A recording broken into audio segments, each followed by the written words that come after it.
Maayong adlaw na pud natong tanan, mga kasilinganan, mga kahigalaan ug mga kaparyentihan sa nagkalaing-laing dapit sa kalibutan.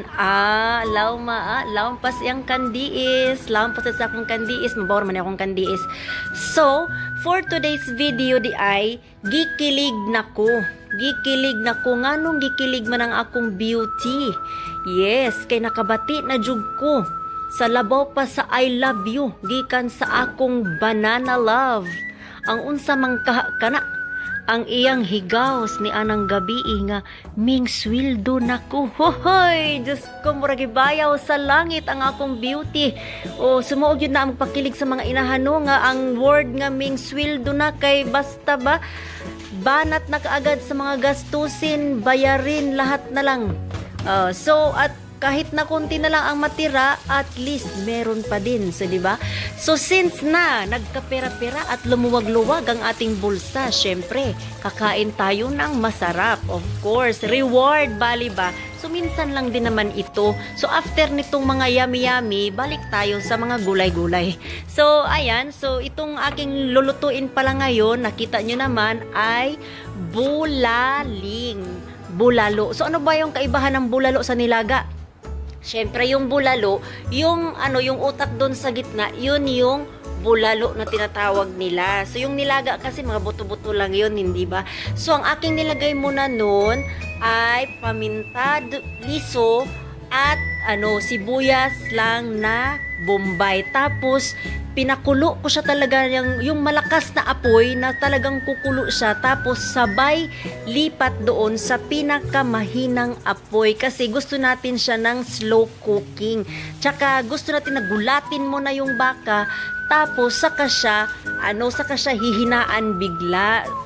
Tsaka, sinabihan ko rin siya na laka, init na ka. So, ginulat ko talaga siya. Nagulat din naman ang baka at ning kunol ang baka. So, yun. Basic lang talaga ang ingredients natin. Ito ang ating mga panakot, no? Sibuyas dahon, at itong ating corn, at yung ating Chinese pechay or yung umbok na tawagin nila ba? So, yun. Ang nagdala talaga ng lasa ng bulalo, distinct siya kasi lalagyan natin siya ng corn na ang sabaw niya ay manamis-namis. O tapos, slow cooking talaga siya. Ang estimate time for cooking ko nito ay aabot siya ng 1 oras at kalahati. So, no worries lang kasi bago yung aming gas ngayon dyan, dabdaban tanig todo.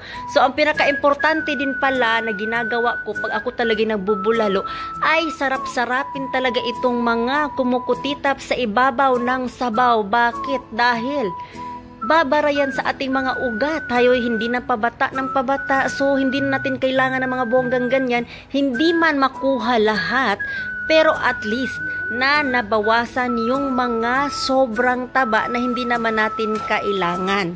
'Di ba? So, since na matagal yung kuluan dahil nga 1 oras at kalahati yung hintayan, so meron pa talaga akong time na gumawa naman ng ibang mga recipe.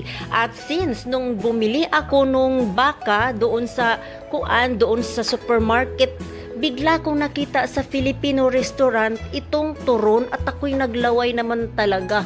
So sinabi ko, since na may pera ako, gagawa ako ng sarili kong version, char lang. So, syempre, malungkot ang aking turon pag walang langka. At since ang langka naman talaga dito ay hindi ko madas-das talaga ang kamahal, yung fresh na langka, sobrang gold, nakakulay niyan gold. So, hindi ako bumili ng fresh na langka kasi sobrang mahal niya. While yung nasa lata, product of Thailand, mura lang siya. Tsaka, itong aking mga pambalot din naman, hindi ako nahihirapan na magtanggal-tanggal kasi ima-microwave ko lang yan siya. Parang i-defrost kumbaga ba, dahil frozen din yung aking pambalot. So, ayan na nga, tinimplahan ko lang siya ng very, very light kasi kumatas na siya ng kumatas. After 1.5 hour, ito hanap na pagkulo. Tapos, itutudo ko siya, nilipat ko siya sa pinakamalakas na apoy, itudo, tapos ilagay ko kaagad yung mga dahon-dahon kasi